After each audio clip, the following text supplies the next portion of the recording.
Hello everyone. In this video, I will show you how to deposit euro into your Binance account using a SEPA bank transfer. First, open the Binance mobile app or go to the Binance website on your computer.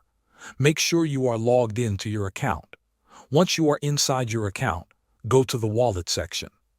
Look for the option that says deposit and tap or click on it.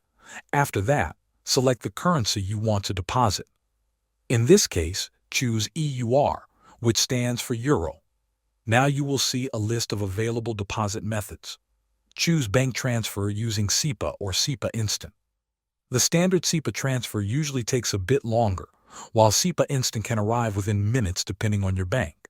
Next, enter the amount of euros you want to deposit into your Binance account. After typing the amount, press Continue. Binance will now show you the beneficiary bank details. This includes important information such as the IBAN and a unique payment reference. Carefully copy these details exactly as they appear. The reference is very important because it allows Binance to link your transfer to your account. Now open your banking application or log in to your online banking. Create a new bank transfer and paste the IBAN you copied from Binance. Enter the same amount you selected earlier and make sure you include the exact payment reference provided by Binance. Review the transfer details, then confirm and send the payment from your bank. Thanks for watching.